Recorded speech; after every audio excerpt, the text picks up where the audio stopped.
prej materialeve të përgatitura për faqen e parë të gazetës nga kolegët tonë gazetarë, teksa kalojmë në një faqe tjetër. Sot tema është betejë politike para 28 dhjetorit e do ta diskutojmë së bashku me analistin politik Lulzim Veliu. Mirë se vjen Veliu. Mirë mbrëma, faleminderit për ftesën. Si po i shihni betejat politike mes partive politike pak para 28 dhjetorit? Nuk kanë mbetur edhe shumë kohë.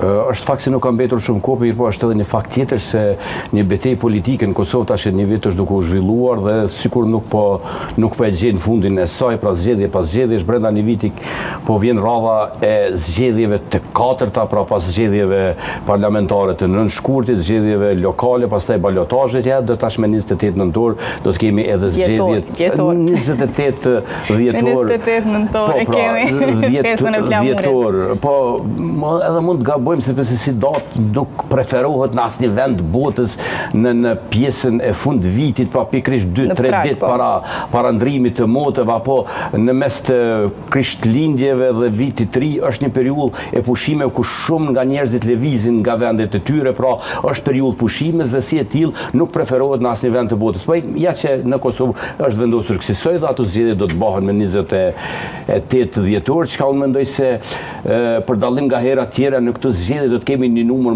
më të vogël të pjesëmarrësve në zgjedhje, pra do ndikoj koha, do ndikoj edhe kushtet atmosferike që me siguri do të jetë i ftohtë. Konsideroni që do të jetë më i vogël numri i atyre që votojnë, sepse pritshmëritë janë që do të ketë një numër më të madh të votuesve, duke pasur pritshmëritë të vinë edhe diasporan.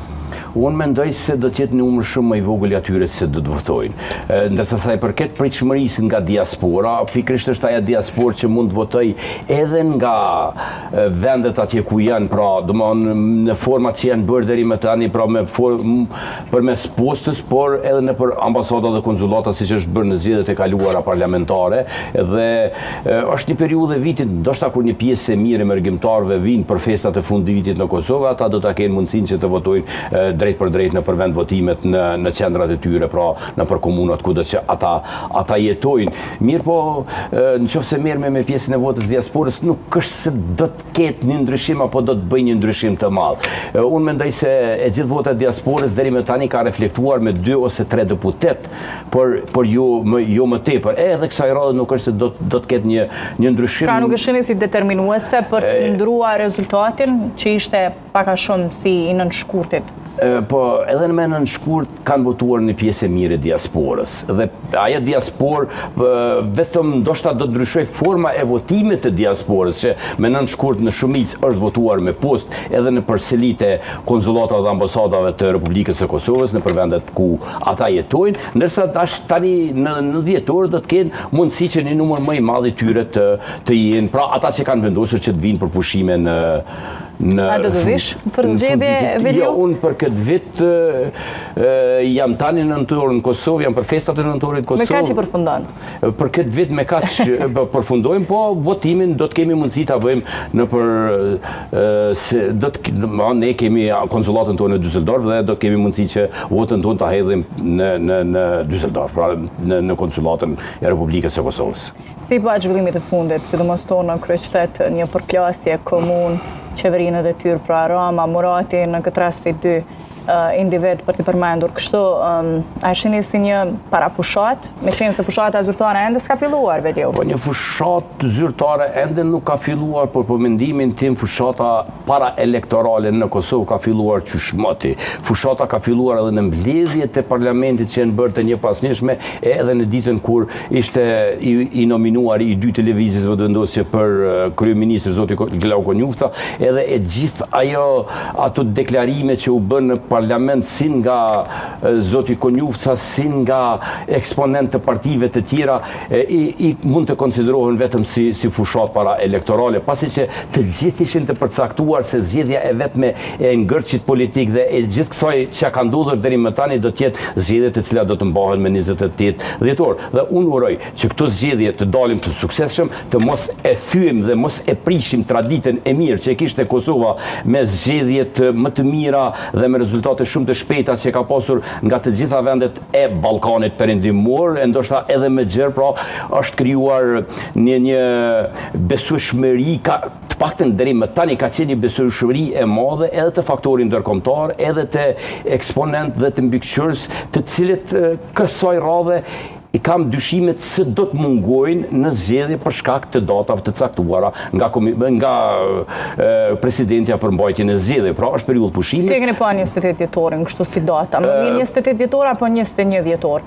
21 ndoshta do të ishte më mirë për shkak se do të ishte disa ditë para festës së Krishtlindjeve. Ndoshta Krishtlindjet nuk e kanë një peshë të veçantë në Kosovë, mirë po Krishtlindjet festohen gjithandaj në Evropë dhe të gjitha organizatat ndërkombëtare që vijnë nga Evropa e kanë festa dhe unë mendoj se vëzhgues nga ato organizata do të jenë më të mangët në qoftë se nuk po bëhet fjalë për pjesëmarrjen e tyre të plot, por do të kemi një numër shumë më të vogël për shkak të festave të fund të vitit. Dhe mund të ketë edhe faktorë të tjerë. Unë uroj, pra, si thash, të ripërsëris edhe një herë që tradita e mirë e zgjedhjeve të ndershme, e zgjedhjeve me rezultate të shpejta, të vazhdoj edhe kësaj here që të paktën në këtë pikë të mbesim si një gjë e mirë dhe pozitive për arenën ndërkombëtare. Pra, të mos eskaloj situata me vjedhje votash apo me fikje dritash siç ka ndodhur në shumë vende,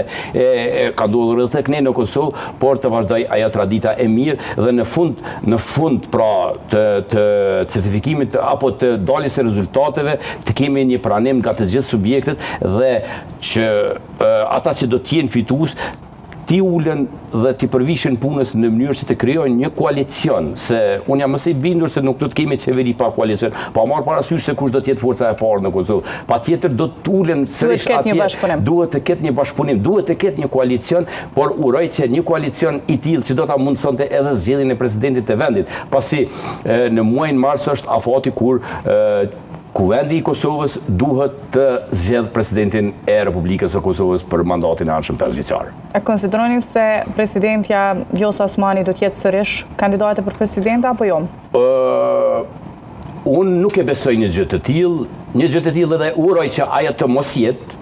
Ajo nuk ishte faktor uniteti në Republikën e Kosovës, ajo nuk e ka kryer detyrën e saj të caktuar me kushtetut dhe si e tillë nuk e meriton edhe një mandat të dytë. Konsideroni që nuk ka arritur të jetë presidente për gjithë? Ajo ka qenë presidente e interesave të ngushta, interesit të saj fillimisht personal dhe e gjithë agenda e saj është e përqendruar vetëm si të arrijë të marrë edhe një mandat të dytë, gjë të cilën e uroj të mos arrijë të marrë dhe në shumë raste është parë se është e një anshme dhe ka mbajtur krah në mes të forcave politike në Kosovë. Kush të duhej të ishte ndoshta ajo figura që do t'i shkonte më përshtati jetë president apo presidente? Po unë mendoj se Kosova ka mjaftueshëm intelektual të cilët edhe nuk janë në politikë. Nuk është patjetër që presidenti i jashtëm të jetë nga partitë politike, pasi që edhe ligjërisht çdo njeri që do të emërohet president duhet edhe nëse është pjesë e një subjekti, ai duhet të jap dorëheqje nga ato dhe unë mendoj se ka intelektual të mjaftueshëm Republika e Kosovës të cilët do ta kryenin me përpikshmëri detyrën e presidentit apo unifikuesit të kombit për çka edhe është i thirrur në këtë rast. Edhe pse ne e dimë se kompetencat e presidentit janë të kufizuara, nuk nuk ka numër të madh, më tepër janë ceremoniale, por megjithatë ai duhet të jetë një president konsensual dhe i pranueshëm. A nuk i atribuohet asnjë punë mirë presidentes Osmani, e cila së fundmi madje Veliu me përpjekjet e saj ka arritur ta marrë një njohje për Kosovën, njohjen e Sirisë. Më thuat cilën njohje? Të Sirisë. Presidentja mund të jetë vetëm një post e sjelljes së asaj njohje, nuk është merit e politikës kosovare. Fatkeqësisht, nuk është merit as e presidentes.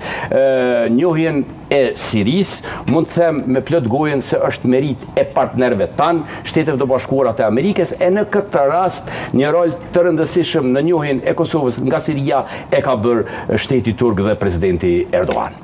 Pra e gjitha i atribuohet Erdoganit? E gjitha i kush arriti ti mbaj kështu atribuohet pranë vetes? E gjitha i atribuohet politikës që është zhvilluar në Siri dhe kthimin e Sirisë në rrugën ka perëndimin, rënia e regjimit të Asadit dhe ndarja politikës së tyre nga Rusia, dhe në krye të shtetit të Sirisë kemi një personalitet që mund të jetë edhe ligjërisht i kontestuar, dhe në rast se dikush nga partnerët e fuqishëm si amerikan ose turk do t'i thot atij që duhet ta bësh këtë gjë, ai do ta bëjë ty, edhe nëse një gjë të tillë nuk e dëshiroj. Kështu që zonja presidente ka qenë vetëm bartse e asaj njohje, pra mund të themi posta e njohjes së Kosovës. Po, nuk është ajo që ndoshta arriti ta mbajë balancën kur vjen puna tek mbajtja e raporteve korrekte me aleatët tonë. Me thënë të drejten, marrëdhëniet e Kosovës me bashkësinë ndërkombëtare në këtë periudhën e fundit kanë qaluar shumë. Është parë shumë mirë, sidomos edhe me prishjen. Ende jemi në masat e Bashkimit Evropian, sepse ishte paralajmëruar që do të hiqen gradualisht. Në masat e Bashkimit Evropian, kemi dialogun strategjik me SBA. Dialogun strategjik me Shtetet e Bashkuara të Amerikës, pra janë elemente shumë të rëndësishme, jo të rëndësishme, po janë shumë të rrezikshme që i ka pranuar Kosova dhe është nëntu, është falë politikave jo të mira, apo me thënë shkurt të një mungese të diplomacisë kosovare. Për 5 vite me radhë, Kosova s'ka pasur diplomaci, ose ka qenë në gjumin dimror. Urojmë që zgjedhjet e ardhshme në sjellin qeveri e cila kush do të qoftë që drejtohet edhe në qoftë edhe nga vetë zoti Kurti, por që në krye të diplomacisë të kemi njerëz më të përgjithshëm për punë, për funksionet që në propozimin e tij në kabinetin e ri qeveritar, i cili nuk u votua, pra mandatari i parë me Kurtin si kryeministër, ai kishte propozuar Glauk Konjufcën si ministër të punëve të jashtme. A do të ishte Konjufca i denjë për qenë ministër i punëve të jashtme? Unë mendoj se Konjufca do të ishte shumë më i denjë se zonja Gërvalla. Kaq, po për sa do të ishte i denjë, nuk e kemi provuar ndonjëherë. Mirë po, unë jam mëse i sigurt se do të ishte shumë më i denjë se zonja Gërvalla për këto vite, se përveç që nuk ka bërë asgjë për raportin e Kosovës me faktorin ndërkombëtar, si me partnerët tanë evropian e amerikan, ajo ka bërë edhe një luftë shumë të tmerrshme me ish diplomatët të cilët janë larguar nga shumë. Nuk pati Gërvalla disa paraqitje të mira në OKB. Po më thuaj çfarë paraqitjes. Po paraqitjet e jo vetëm zonës Gërvalla, po u paraqitim fare realitetin në fytyrë? Po ju lutem, për çfarë realiteti bëni fjalë kur ish ministrat e punëve të jashtme të Kosovës, duke filluar nga Vlora Qitaku, që po e mbaj si emër në mend, e tutje jenë marrur më tepër me atë se çfarë ka bërë Serbia para 25 vitesh në Kosovë, pra me luftën e Kosovës. Për luftën e Kosovës ata kanë marrë dënimin, është bombarduar nga NATO-ja.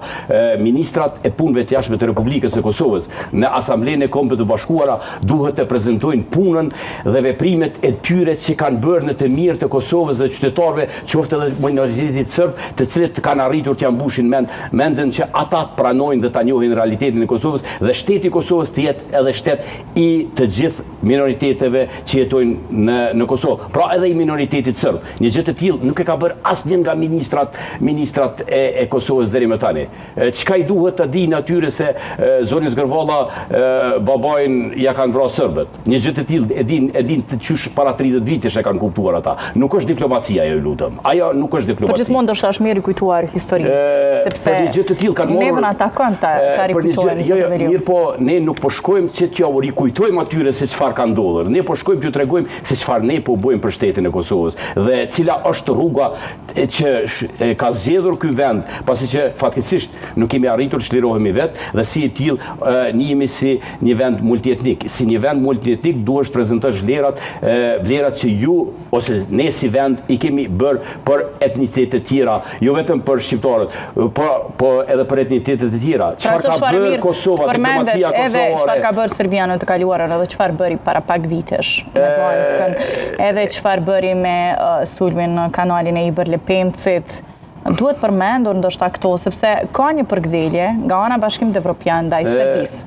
Unë mendoj se përkthjelja ndaj Serbisë ka marrur fund. Ka marrë fund? Definitivisht ka marrur fund dhe do t'i shohim pasojat në të ardhmen duke filluar nga presidenti aktual. do të kemi një ndryshim të politikave ndërkombëtare kundrejt Serbisë. Mirë, po për të përfunduar atë që desha të them për diplomacinë tonë, se nuk është problemi vetëm të prezantojmë për atë se çfarë kemi bërë për minoritetet, por çfarë kemi bërë si vend për thithjen e investitorëve dhe zhvillimin e këtij vendi që të jetë i lakmueshëm edhe për ata të tjerët. Mirë, po jo që nuk kemi bërë gjë për komunitetet e tjera, por po ikun edhe qytetarët tanë.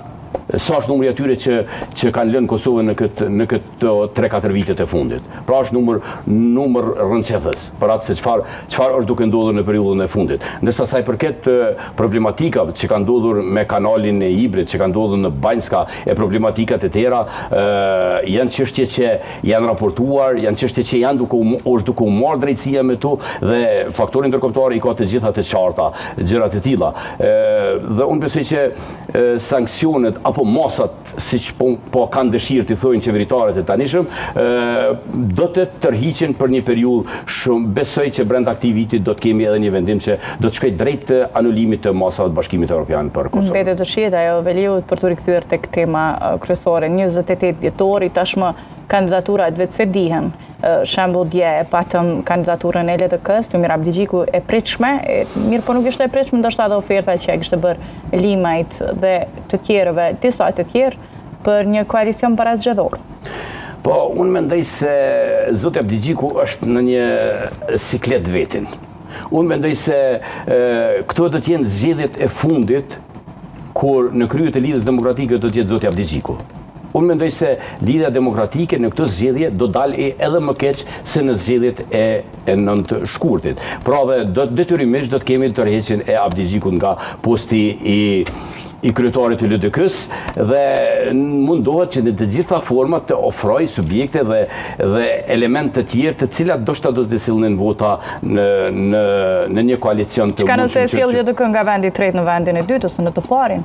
Unë një gjë të tillë nuk e besoj dhe jam mëse i sigurt që ajo nuk do të ndodhi, LDK-ja që jo që do mbetet partia e tretë, por do të mbetet e treta me një numër më të vogël se që ka pasur në zgjedhjet e fundit parlamentare, pra në zgjedhjet e 9 shkurtit. Me një numër më të vogël?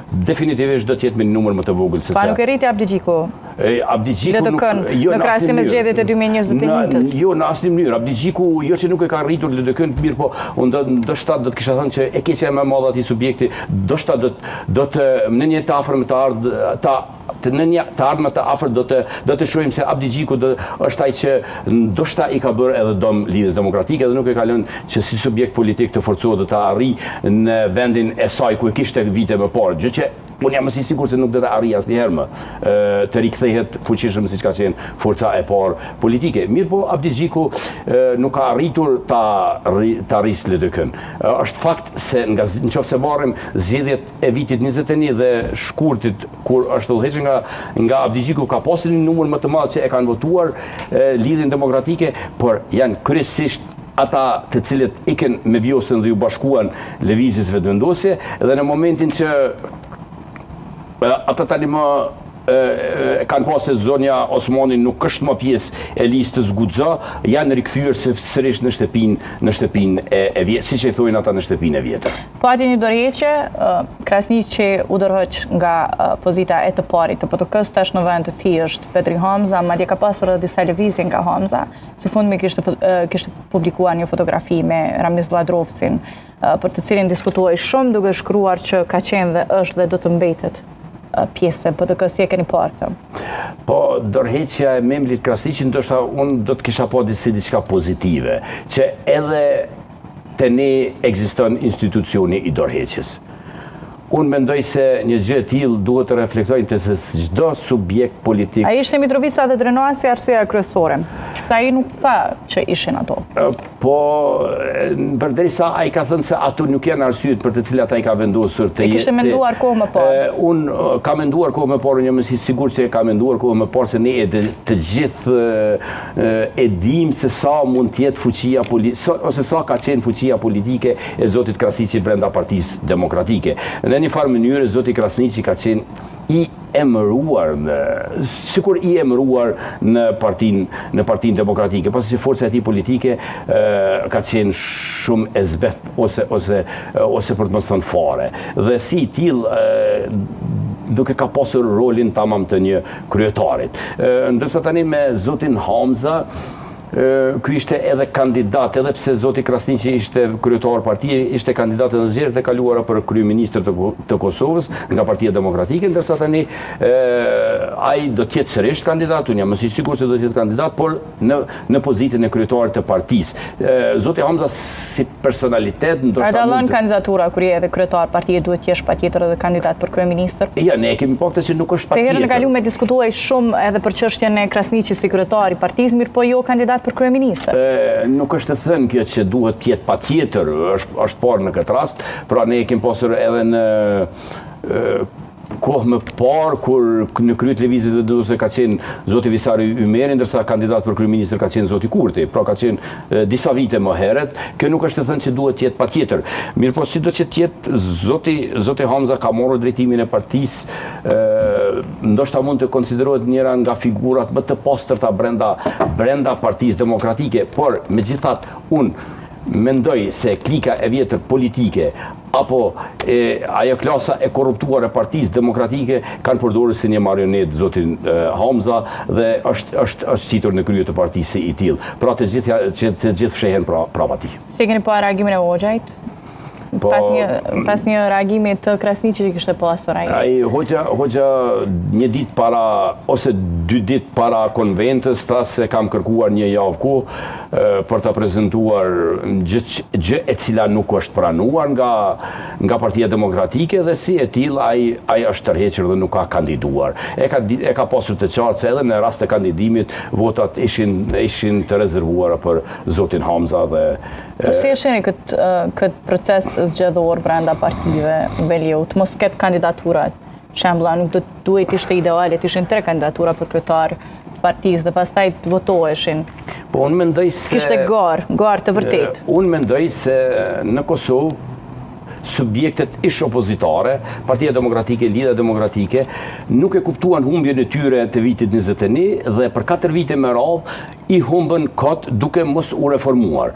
Për gjatë kësaj periudhe kohore, këto subjekte politike është dashur të futen një reforme të thellë duke filluar nga çdo nëndeg dhe degë e tyre për të sjellur kandidat të rinj, të cilët do të na mbushin mendjen edhe neve se ato subjekte tani më janë larguar nga e kaluara e tyre jo e pastër dhe jo e mirë dhe në këtë mënyrë do të kishim një këshill qendror më të pastër, një këshill qendror më i mirë i cili do të sillte edhe një kryetar më të besueshëm dhe më të mirë nga ata që kanë qenë deri më tani. Një gjë të tillë nuk e kanë bërë subjektet politike, nuk e kanë shfrytzuar 4 vite të opozitarizmit dhe në këtë mënyrë ata psuan sërish humbje dhe humbje është shumë e mundur që ne edhe në dhjetor do të kemi humbjen e tyre të sërishme. Çfarë na mbeti pa diskutuar Aleanca për Ardhmërinë e Kosovës? A mendoni se duhet të jetë sërish kandidat për kryeministër Ramush Haradinaj? Unë do të kisha dëshiruar. Apo ndoshta më mirë të ishte kandidat për president, se shumë shpesh diskutohet me kjo. Jo më se Ramush Haradinaj ose Aleanca për Ardhmërinë e Kosovës, ata do të jenë me fat nëse arrin pragun. Pse keni dyshime që nuk do të arrijë pragun? Na e pam zgjedhjet e kaluara se bashku me Nismën Social-Demokratike, e cila thotë se çdo herë ka 20.000 vota prapa vete. Ka pasur mendime të ndryshme, se ka pasur edhe një lloj irritimi për shkak të bashkëpunimit me Nismën. Mezi kaluan pragun, ndërsa kësaj radhe Aleanca ka vendosur që të dalë në si e vetme në zgjedhje për të provuar, pra vet konfirmimi i 5 komunave, pra 5 kryetarëve të komunave, i shtyri ata që në kësaj radhe të dalin të vetëm pa një koalicion me Nismën, siç ka qenë me Nismën, dhe do të shohim rezultatin pas zgjedhjeve të 28 dhjetorit. Vetvendosja. Ku do të jetë vetvendosja më 28 dhjetor? Vetvendosja me padyshim unë mendoj se do të jetë forca e parë. Forca e parë. Padyshim se do të jetë. Forca e parë, por jo mbi 50%? Jo mbi 50%, po do të jetë. Që ta bëje vetme qeverinë. Jo mbi 50%, po unë jam i mendimit se lëvizja vetvendosur kësaj radhe nuk do të arrijë të kalojë më 35%. Do thotë do të ketë një dënim sërish nga elektorati. Pse? Sepse elektorati kosovar i dha vetvendosjes 42% e ja bëri me dije se ne dëshirojmë që kryeministri të jetë zoti Kurti, por në një koalicion me njërën nga forcat politike. Ky humbi një vit, nuk e bëri një koalicion, nuk bëri qeveri dhe tani nuk kemi miratimet buxhetit, nuk kemi miratimet në buxhetit komunave, kemi problematika që po përballen qytetarët dhe nëse brenda muajit janar dhe shkurt nuk do të kemi qeverin, në muajin mars nuk do të ketë paga as për mjekët, nuk do të ketë paga as për mësuesit, nuk do të ketë paga për ministra, për gjithë administratën, problematika do të rriten. Dhe për këtë arsye mendoj se elektorati do ta dënoj edhe një herë, do ta lësë sërish forcën e parë, por me detyrim që ajo të bëjë një koalicion për të arritur deri te zgjedhja e kryeministrit, por edhe institucioneve të tjera përcjellëse. Edhe një çështje e fundit, si e shihni gjuhën e cila do të përdoret këtë fushat? Krahasim me atë të janarit. Unë uroj që politikanët dhe subjektet tona politike të reflektojnë nga ajo që u pa për një vit të tonë se nuk kanë kryer detyrimet, kanë shkuar në parlament dhe nga data 15 prill e këtij viti janë paguar 120 deputet, kanë marrë pagat e tyre, mirë po nuk kanë kryer obligimin për çka ata janë zgjedhur dhe për çka ata janë paguar, dhe unë mendoj se ata duhet të reflektojnë, duhet të merren me programet me programet e tyre të qeverisëse e jo të sjellin të fillojnë një gjuhë linçuese, një gjuhë fyrjes, sharjes në mes tyre që të pamundsoj arritjen e koalicionit pas mbajtjeve, pas mbarimit të zgjedhjeve. A ishte me të vërtet gjuha arsyeja e vërtet pse nuk u arrit ky bashkëpunim mes partive politike, apo ka qenë një mënyrë për të ikur bashkëpunimit?